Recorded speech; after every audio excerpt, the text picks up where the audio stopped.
we incarnate into the body just to try to wish we were out of it. You know what I mean? No. It's like, come here and have the experience. That's the most spiritual thing you can do. You have time for being a soul floating around in the universe later, you know, but you're here, you're in the earth realm. You're no longer some intergalactic space traveler. You have taken the role of an earthly fungal body that will die and decay one day, and then you'll float off. But for now, let's enjoy the experience. Truly. You know what I mean? Truly enjoy it, yeah. This isn't infinite. The soul part is. Yeah. This is so momentarily. You don't get this forever, and I think that is what makes it so powerful. But like you said, we've just planted here for a minute. 1, 2, 3, 4. So 8 holes. So you have 8 holes. This coccyx, this is cecum. So this coccyx cecum pump. Human is a very, very complicating structure. The whole complicating structure is involved with pumping system. That's it. It's all involved with pumping system. Why? Because you have what? 25,000 mile blood vessel. That is a lot. So they figured out in 20 seconds when we pump, the blood had to travel in 20 seconds around the world, one round. So we need a lot of pump. Okay. If you understand these pumps, what is good for you? You have a better health. That's all, very simple. Churches and cathedrals were never built for religion and places of worship, and I'm going to show you exactly what these were built for. Now, churches and cathedrals display cymatic patterns in their windows, and cymatics are patterns made by frequency and sound. These windows display high vibrational healing frequencies, and some chapels even have songs encoded into their architecture. Now, this is what cathedrals look like on the inside. Clearly, this is not set up and designed for people to all be sitting and listening to someone all the way at the front. They were designed for people to lay down and listen to the healing frequencies from the instruments in these cathedrals. Now, our ancestors knew exactly how powerful frequencies are, and the oracle chamber is a perfect example of this. This is an underground chamber in Malta that pitches sound at 111 hertz, and 111 hertz frequency has been proven to kill cancer cells. Now, these cathedrals were also designed to generate their own free energy and convert it into electricity. This is why the word cathode is in cathedral. A cathode is a type of electrode through which electrons move. Now, this information has been intentionally hidden from us from our predecessors. However, we are in a time of awakening. The public consciousness is shifting, and this information is coming to light.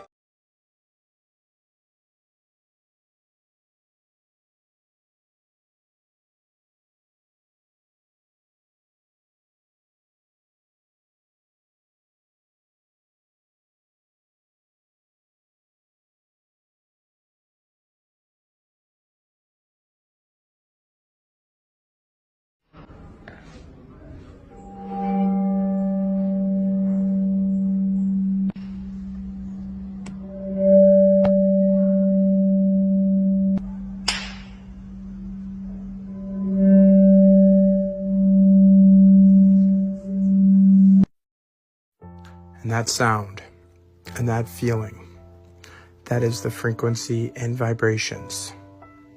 What the old world used so predominantly. And the true reason behind all the bells that magically disappeared. Or they tell us it was for ammunition for the wars. But many truths get lost in the fog of war. The healing and uplifting properties of bells have been used for generations. But it goes deeper than that, moving us from the true nature of this realm, making us all that much easier to control, question everything from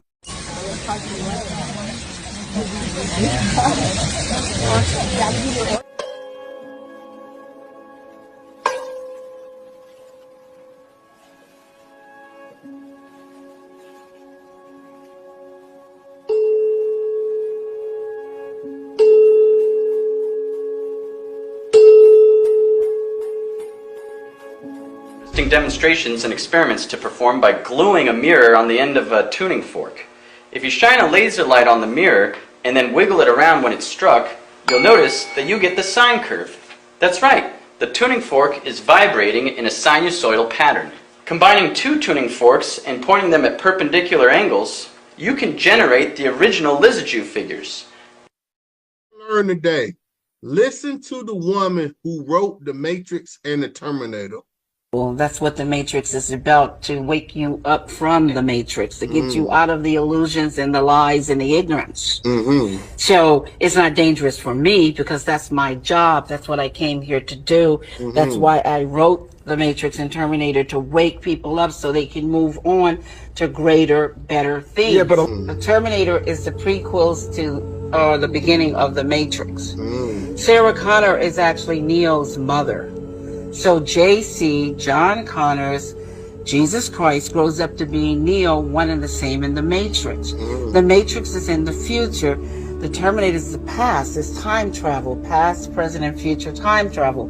It's the second coming of the Christ, the evolutions of consciousness, man versus the machine. So the machines, the Terminator machines, hear that a child is going to be born that's going to terminate them in the future when they oppress man. So see, it's a man versus the machine. It's God's children versus man's children, which was technology.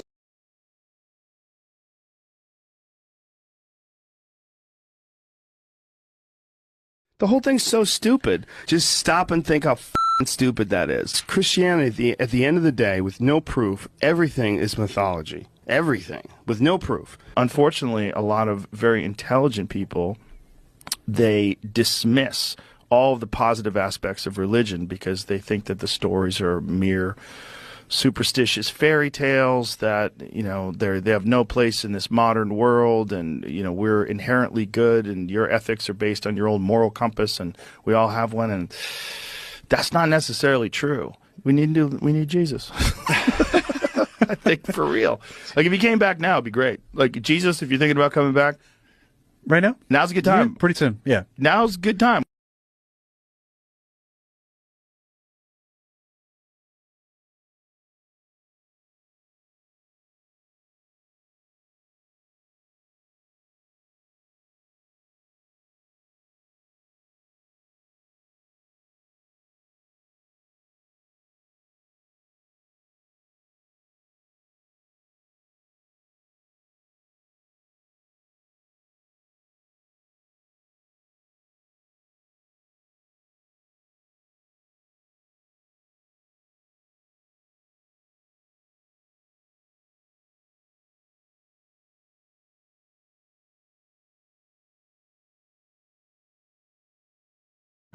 Who's that supposed to be?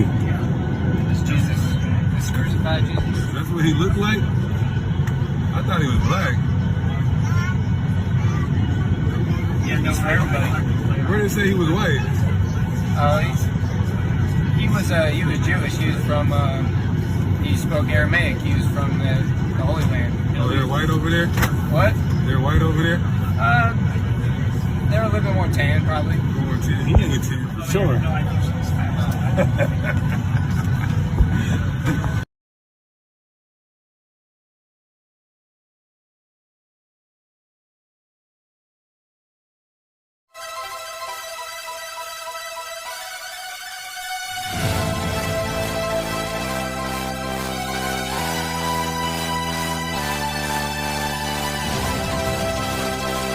My relationship with the sun is like everybody else, which is, if there's no sun, there's no life. I solar gaze, so I'm into solar gazing. I go early in the morning when I can and watch the sun.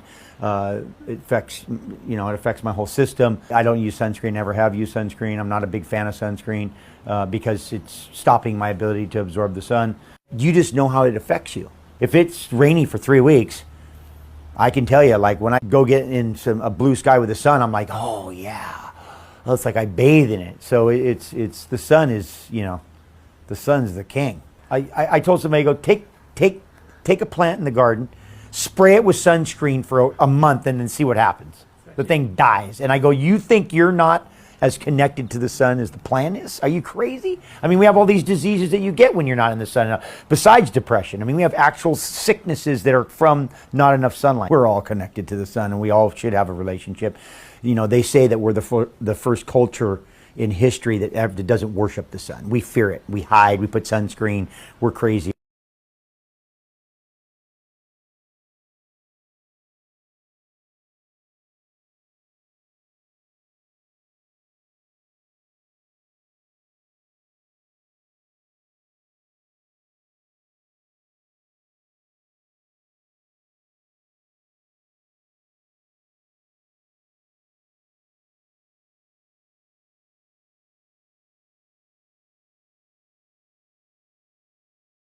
Here's why you shouldn't belong to any religion, and yet you should learn from all religions. Let's take a metaphor. Let's say you planted a seed. Now the seed is surrounded by earth, by water, by fire. By fire I mean sun, by light. But does the seed become earth? Does it become water? Does it become the sun, light? Does it become the air? No, it becomes a plant. Similarly, your spirituality, your individuality is like a seed. You are planted now in the soil of globalism. Every possible religion is available to you. You are surrounded by ideas from Hinduism, Christianity, Islam, Judaism, and various other traditions like neo-paganism, etc., etc. But should you become a Hindu? Should you become a Christian? Should you become a Muslim or a Jew or a witch? God forbid. Learn from all of these things. Remember, the seed never becomes the earth. It never becomes the sunlight, nor does it become the water or the air. It becomes a plant. Similarly, you should surround yourself with the noblest ideas.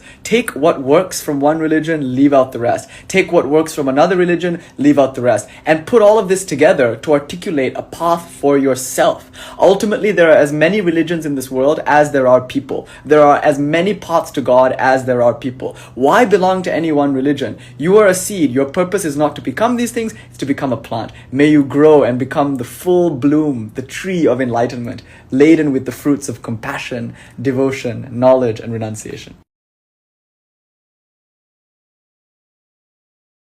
شهر رمضان الذي أنزل فيه القرآن هدى للناس وبينات من الهدى والفرقان فمن Christians can't bear any of this stuff. They can't hear any of this stuff. They can't hear about the astrological, astrology. They get freaked out. Oh, don't talk to me about that. And yet in Genesis 1, the very first page, it says, God says, let the stars be for signs. Well, if the stars are for signs, shouldn't you figure out what they mean? Psalm 147 says God named all the stars. Why did he call them Sagittarius and Aquarius and Aquila and Coma? Why did he call them those things? Nobody knows. Do you know the whole Bible was written in the stars before it was ever put on paper? And you can read the Bible by looking at the stars? No, you say, well, that's ridiculous. No, it's not. It's true. I say, well, I don't believe, that the stars influence people. Then why does it say in Job 38:32, can you bind the sweet influence of the Pleiades? Can you loose the bands of Orion? They're stars. And it says in the Bible, it says they influence people. I'm telling you, it's a shame that we have been made afraid of nature and the cosmos by this religion that goes no further than a book. Christianity is basically astrology and sun worship. But what's interesting about this is that the sun goes all the way down south until it hits what is called the winter solstice.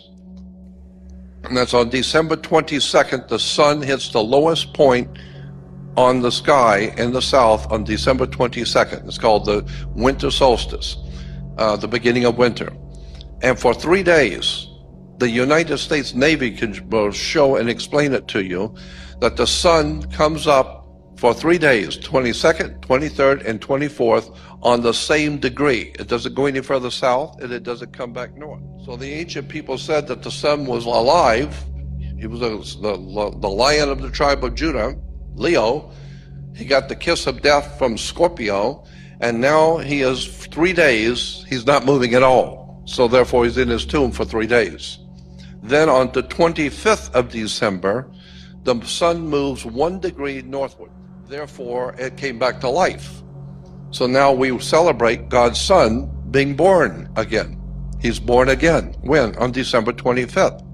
A field of sunflowers is turning their back on the sun, which is so strange. And people are talking about this artificial sun. Check this out. So there are patents out there right now for an artificial sun, and China already launched one and showed an example. So people are showing videos that they took online, and they have a solar simulator. Now this is all patented. There's images. This is online. You can find this information here. But the videos that I'm going to be showing you, some people think that due to this video of the sunflowers turning their back on the sun, people are saying that that is not our real sun. They are, do you see? Now what could the possible explanation be for this? For a plant to turn away from the sun? Comment below what you think about this.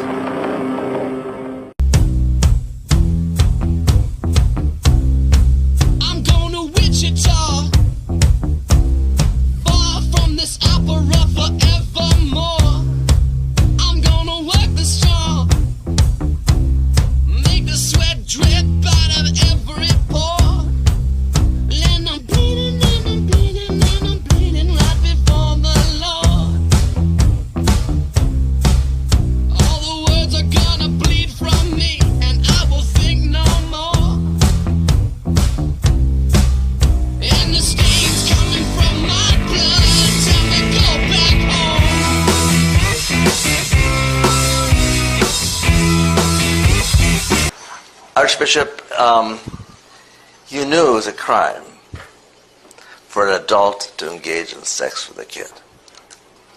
I'm not sure whether I knew it was a crime or not. I understand today it's a crime. When did you first discern that it was a crime for an adult to engage in sex with a kid? I don't remember. When did you first discern that it was a crime for a priest to engage in sex with a kid who he had under his control? I don't remember that either.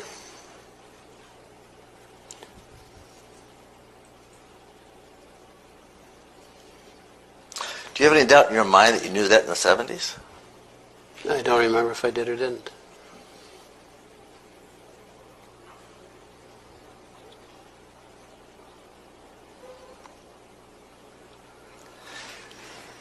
So this is Vatican City. You see that nice obelisk there? Well, the City of London and Washington, D.C. also have obelisks. And despite Vatican City being surrounded by Italy, it is not actually a part of Italy. It has its own government, its own police force, and the same goes for Washington, D.C. It's not actually a part of the U.S., it's its own territory, it has its own police force, its own government. Look, the City of London, which is in the middle of London, you'd think it's a part of London, but it's actually its own city-state with its own government and its own police force. Although the City of London falls under the jurisdiction of Greater London and the GLA, it has its own special status, its own government, its own mayor, and its own independent police force. So there is some spiritual significance to this. The City of London being the financial center, the Vatican City being the religious center, and Washington, D.C. being the military center of the world. The other crazy thing is we know the Vatican Archives is miles and miles of library underground in the Vatican, ancient books and things. Well, this is where the Pope speaks inside of this big hall, it's called, and that's a very interesting looking design behind him. But this is more interesting. Well, that building he was in, just pictured, looks like the side of a snake. The inside, like he stands back there and talks. And that looks pretty reptile-like. Because of the odds of making this look like that by accident are very slim, we gotta ask ourselves why they did it. There's a new force of nature at hand, stirring all over the world. They are the young people whom, frankly, we have failed, who are angry, who are organized, who are capable of making a difference. They are a moral army. And the most important thing that we can do for them is to get the hell out of their way. Who translated the King James Authorized Version? Rosicrucians and Freemasons. Yeah, and And once you understand, wait a minute, the Bible is a Masonic book. Of course it's a Masonic book.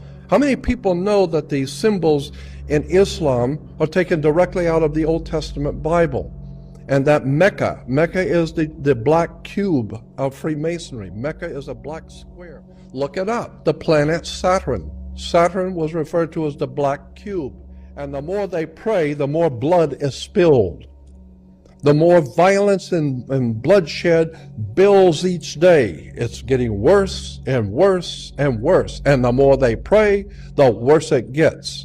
And Christians all over the world are praying to God's Son, the light of the world, and they have no idea what they're praying to. They have no concept of the world, of what they're praying to, and consequently, all of the evil is winning. Good people are losing. Knights Templars, Masonic, Freemasons are winning. They're controlling the world. Why? Because we're worshiping the wrong God. Because we don't understand what the symbols mean. Because we walk right past the truth sitting right in front of us and end up worshiping something that the Knights Templars have given us to worship. And therefore, we haven't got the faintest idea in the world what's going on. Oh, you gotta be fucking lying. What's wrong, dude? Well, hell no, God, hell no. Oh my God, hell no, buddy.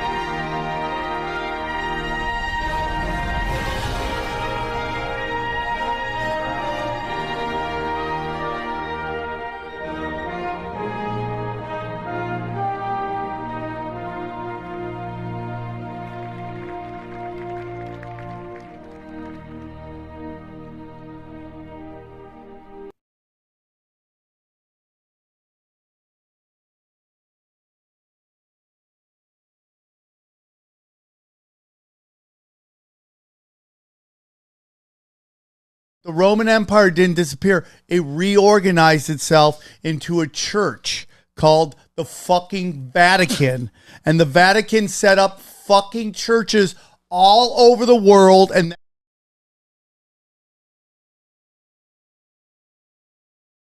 the Pope just recently said there's no hell. And everybody went crazy. Like, what? What did he just say? The Pope said there's no hell. He's slowly bracing you for the fact that all this is nonsense. But right now, we're going to get rid of hell. Like, this is like one of the purest examples of like the change in people's attitude towards religion. Is this real? Yep. As the headline says, the Pope has come under fire for denying the existence of hell. In an interview to mark his 10-year anniversary, Pope Francis appeared to deny the existence of hell, saying that it is not a place, but is instead simply a state of the heart.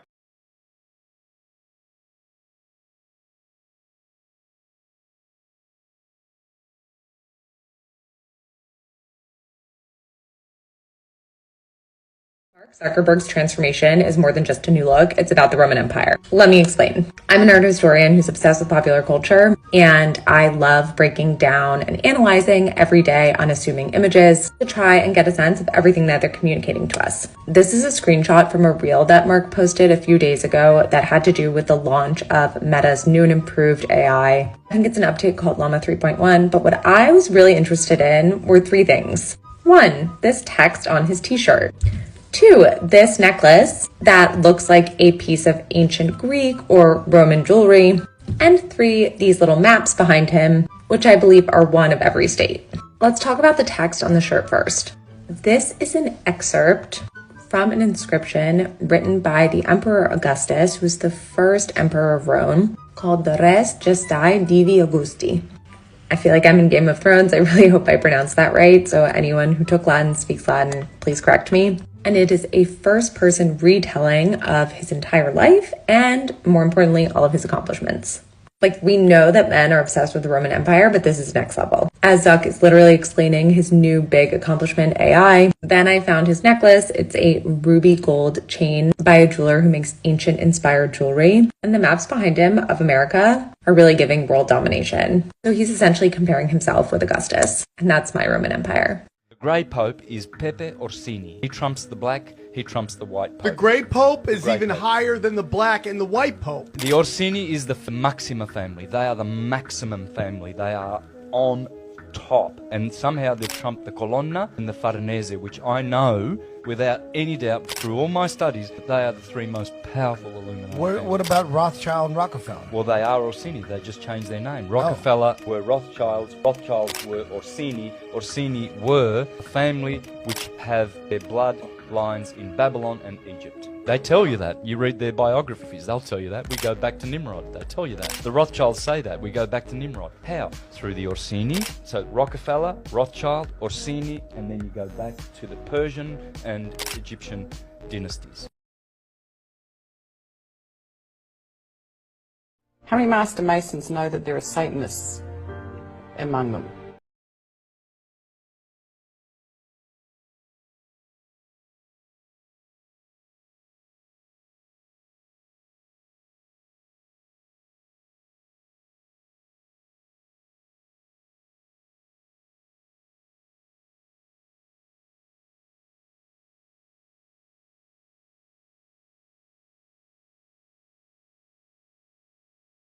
I'd say the same figure, a quarter million, 1 in 1,000. Right. Since Catholics are strictly forbidden to be Masons, why were you being asked to do two opposite things? What people don't realize is that the Catholic Church helped start the Masons. And that, for example, the Scottish Rite, most of the degrees in the Scottish Rite were written by Jesuits. So even though there is this apparent antipathy between the Masons and the Catholics, to the point that up until John Paul II's reign, if you became a Mason, you were Roman Catholic, you were de facto excommunicated, just like that. But actually it's all a sham, because most of the high level of people in the Vatican are all Freemasons, and many of the people that are Freemasons are Catholics.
Rome, and tell me if you see them going on in America.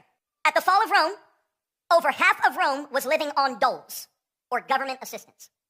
In other words, over half of Rome was on welfare. Number 2, Rome began an open border policy. The Germanic tribes began pouring in, taking over the land, and what jobs there were, they took over all the jobs, and then they eventually bankrupted the Roman financial system. Number 3, they built coliseums to distract people with sport. They didn't want you to see what they were doing. They didn't want you to see what was going on, so they built bigger and bigger and bigger arenas and coliseums. And do you know who was speaking out against it? The Christians. So do you know who they put right in the middle of the Colosseum? The Christians. Here's the last one. Widespread immorality, including the widespread acceptance of same-sex relationships. In fact, it became preferred. And the acceptance of all gods. All religions were accepted except one. Christianity. Could it be that America is on the same decline as the Roman Empire? If you're into Tartaria, you should be into Barbaria too, because they're the same word. Tartaria means east of Rome, because we have a Roman history, guys. Remember, we have a Roman history. Tartaria means east of Rome. Barbaria means west of Rome. That's why you have Berbers in North Africa that are black, and you have barbarians in Germany and Scandinavia that are white.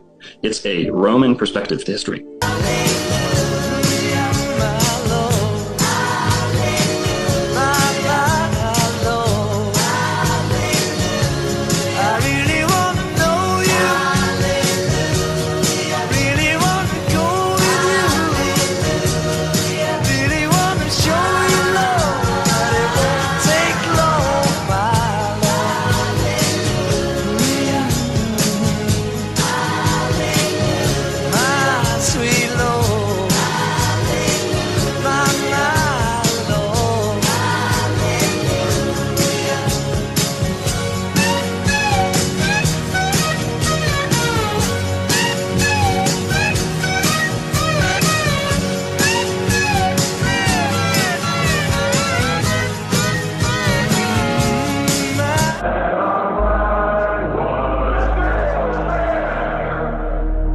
One nation, under God.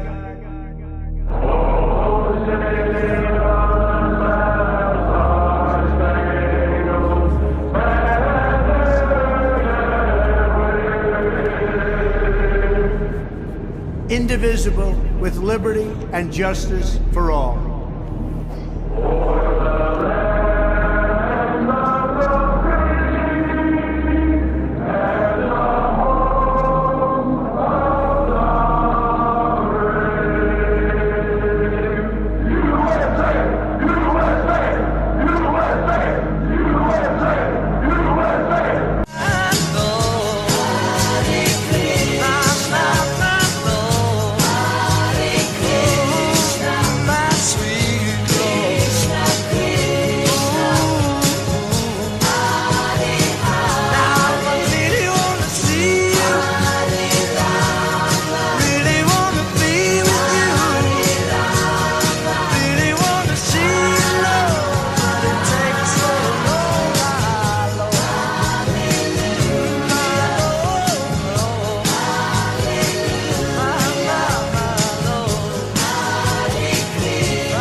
Check this out, guys. This is the Lockheed SR-71 Blackbird, and its top speed is 2,200 miles an hour.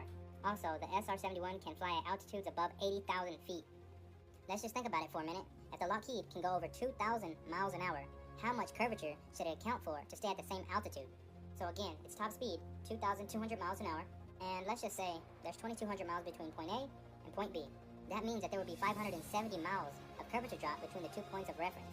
That means the Lockheed will be dipping 9.5 miles per minute, or 836 feet per second. Did y'all catch the last part? 836 feet per second. But let's just see what NASA has to think about planes flying over the Earth. This is NASA's document 1207, called Derivation and Definition of a Linear Aircraft Model. Summary: this report documents the derivation and definition of a linear aircraft model for a rigid aircraft of constant mass flying over a flat, non-rotating Earth. Wait, what? Flying over a flat, non-rotating Earth, as well as a helicopter, a mathematical model of the CH-53 helicopter. The helicopter equations of motion are given in body axis with respect to a flat, non-rotating Earth. Only one problem with that. Why would they assume any planet, let alone Earth, to be flat and non-rotating?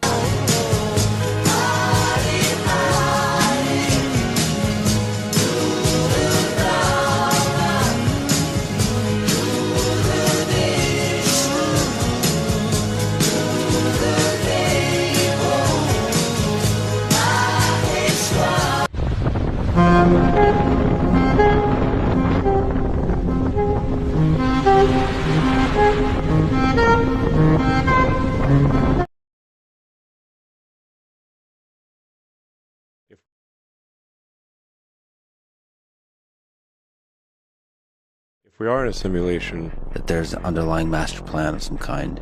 There may not be a master plan. The reason that these higher beings would hold a simulation is to see what happens.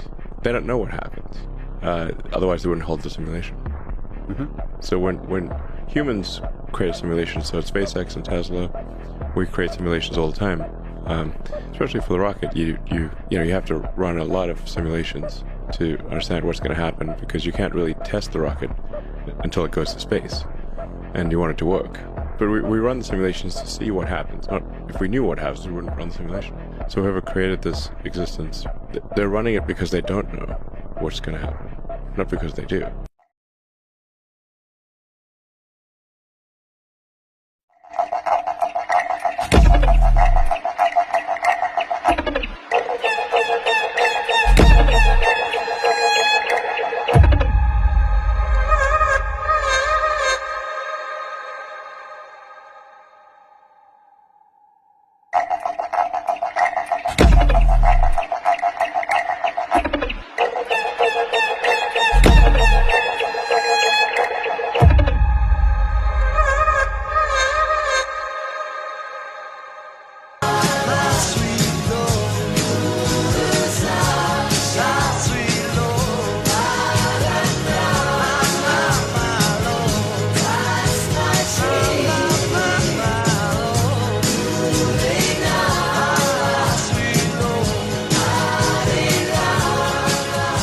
Everything we think we know about addiction is wrong. You get a rat and you put it in a cage and you give it 2 water bottles. One is just water and the other is water laced with either heroin or cocaine. If you do that, the rat will almost always prefer the drugged water and almost always kill itself. Professor Alexander comes along and he looks at this experiment and he noticed something. We're putting the rat in an empty cage. So Professor Alexander built a cage that he called Rat Park. In Rat Park, they don't like the drugged water. You go from almost 100% overdose when they're isolated to 0% overdose when they have happy and connected lives. What if addiction is an adaptation to your environment? Human beings have a natural and innate need to bond. And when we're happy and healthy, we'll bond and connect with each other. But if you can't do that because you're traumatized or isolated or beaten down by life, you will bond with something that will give you some sense of relief. The opposite of addiction is not sobriety. The opposite of addiction is connection. It's real dopamine. Sun, ice, sauna, weights, runs, walks, hard work, breath work, meditate, visualize, design, serve, connect, and create. Do real work. You'll never reach your potential if fake dopamine is always within reach. You gonna jump it off a solenoid? God damn, boy!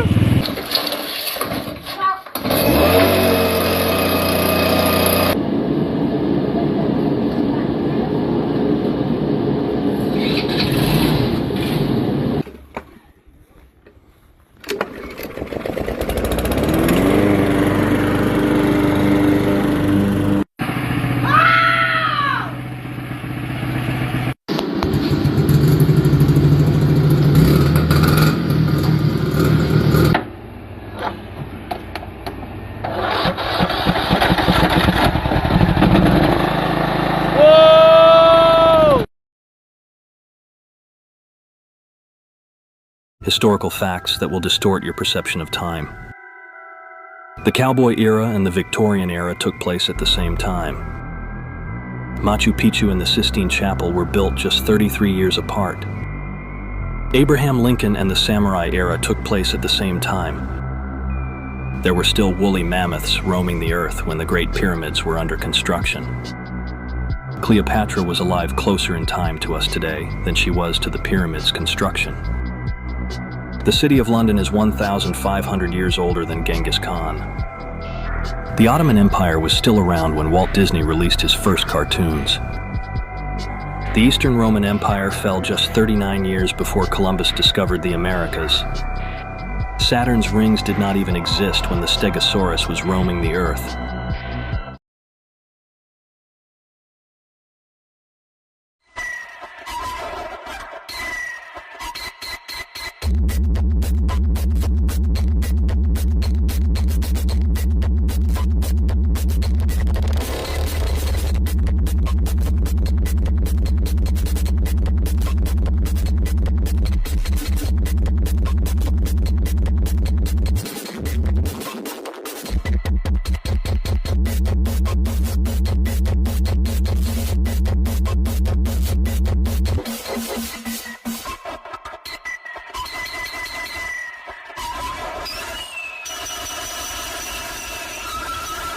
Largest operation of its kind since the Egyptians built the pyramids. We did it, boys. In 2012, this 340-ton granite stone was wedged between these two walls as part of an art project called Levitated Mass. That's 680,000 pounds, 21 feet tall, transported over 100 miles from the quarry it was dug out of. So big, it needed a custom trailer truck 260 feet long, 32 feet wide, built around it. With 196 semi-truck wheels, that's like 11 18-wheelers, traveling 4 miles per hour, taking 11 days and costing $10 million after a whole year of prep work. Yet this 340-ton stone is just a third of the weight of the 1,000-ton Trilithon stones at the Temple of Jupiter in Baalbek, Lebanon, allegedly moved by the Romans over 2,000 years ago. Or what about the two Colossi of Memnon statues in Egypt, carved from a single stone each and a little more than double the weight of the art stone, which were moved more than 3 times the distance over 3,000 years ago? Or the Ramesseum statue, which was originally over 1,000 tons and moved over 125 miles from Aswan to Thebes? Yet questioning how these ancient civilizations were able to move these megaliths is crazy.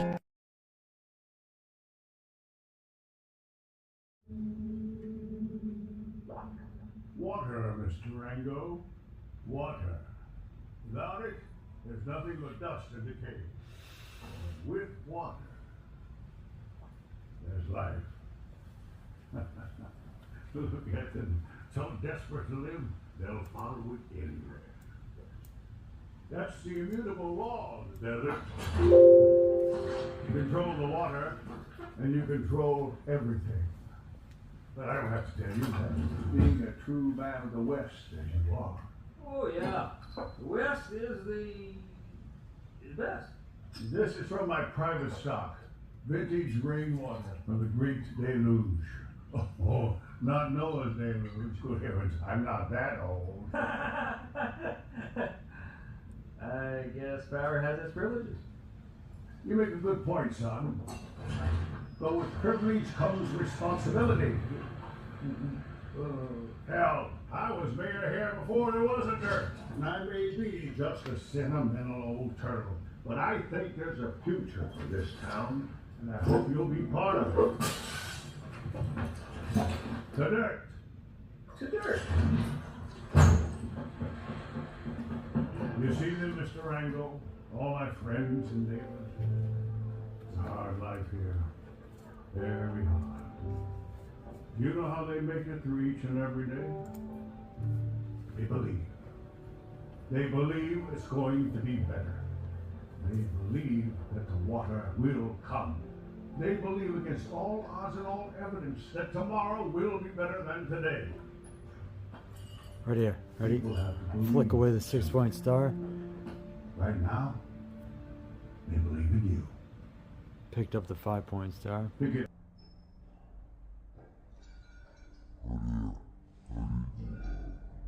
Flick away the 6-point star.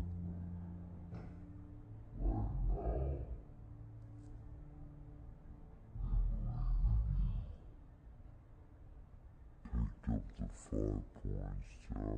Pick it up, Mr. Rango. Your destiny awaits. People have to believe in something.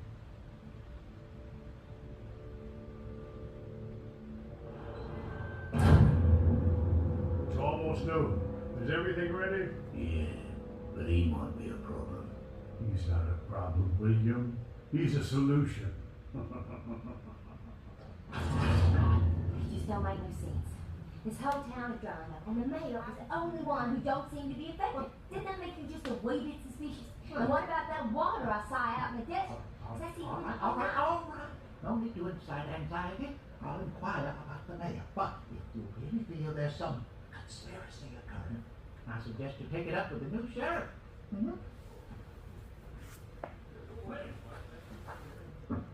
Now, keep tight now while we go to some puck.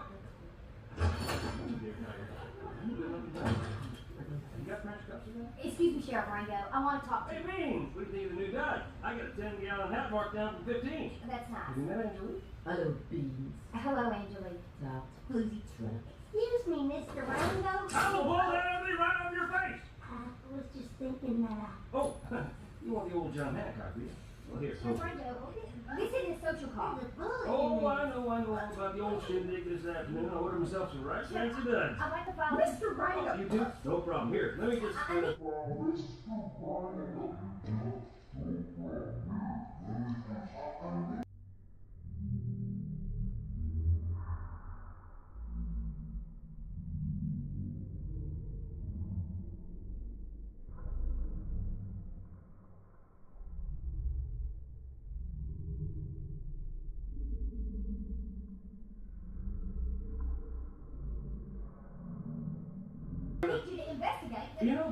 Right in the Bible with a 5-point star. Now remember, son, stay in school, eat your veggies, burn everything with Shakespeare.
Do we love Bobby? Do we love Bobby?